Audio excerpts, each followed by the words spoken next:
बर्तमान बड़ खबर पानीपाग को नहीं पुणी आसुची नुआ अपडेट आउ किछि समय परे अवपातर रूप नेब बंगोपसागर में सृष्टि होइथवा लघुचाप आज वर्षा बाकु थिबा बेले आसंता काली ठरू वर्षार परिमाण बढ़िबो। एपटे लघुचाप बात्या नहीं संभावना रहिथा बेले सेपटे राज्य को माड़ी बसुची शीत हाड़भंगा शीतरे थरुची सारा ओडिशा। राज्य में आहुरी बढ़िबो शीतर परिमाण वर्षा परे थरथर थराइबो शीत सेपटे भयंकर कुहुड़ी नहीं हाई अलर्ट एपटे डराउची बात्या प्रबल वर्षा नहीं सतर्क चेतावनी। हेलो फ्रेंड्स मु सत्य आपण देखुचंती आजिरो ताजा खबर तेबे याकु नै संपूर्ण डिटेल्स इन्फॉर्मेशन जानिबा ता पूर्वरु वीडियो को लाइक करंतु जदि पछंती आपनकर संग साथी मानको वीडियोटी को शेयर करनियतु जदि फ्रेंड्स आपण माने हमर ए चैनल ले नुआई वीडियो देखुचंती पूर्वरु केबे भी हमर ए चैनल को सब्सक्राइब करंती तेबे निहाती चैनल को सब्सक्राइब करे सहित पाखरे आस्तुवा बेल आइकन को बजाय रखतांतु। तेबे दक्षिण पूर्व बंगोपसागर रे एवं पार्श्ववर्ती अंचल रे सृष्टि होइतवा लघुचाप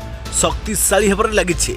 एही लघुचाप क्षेत्र सहित जड़ित घूर्णिबलय वायुमंडल 7.6 किलोमीटर जाए व्यापी रही।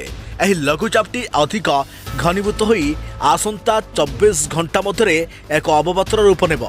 तेबे परवर्ती 3 दिन मध्य पश्चिम उत्तर पश्चिम दिगरे गति करी उत्तर तमिलनाडु पुंडुचेरी और दक्षिण आंध्र प्रदेश उपकूल मुहाइब बोली जना पड़िछे।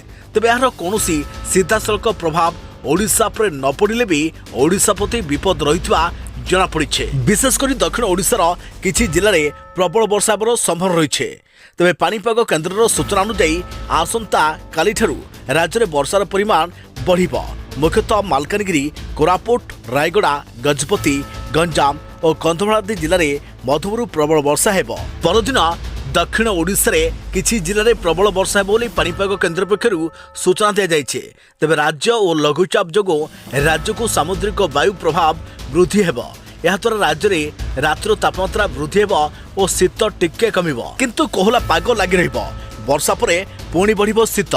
तेबे आगामी 2 ରୁ 3 दिन जाए रातिर तापमात्रा रे विशेष परिवर्तन संभावना थिबा बेले परवर्ती समय रातिर तापमात्रा 2 डिग्री जाए वृद्धि हेबो बोली पानीपाग केन्द्र सूचना दैछे।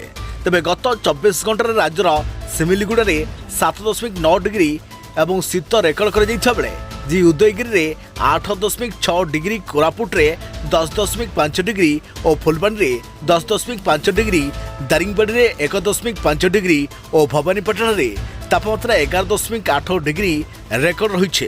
एथरा बर्तमान बड़ खबर पानीपाग को नहीं आगामी अपडेट जहाँकि नुआ लाटेस्ट अपडेट रिपोर्ट पाई आम चैनल सहित जोड़ी रंतु।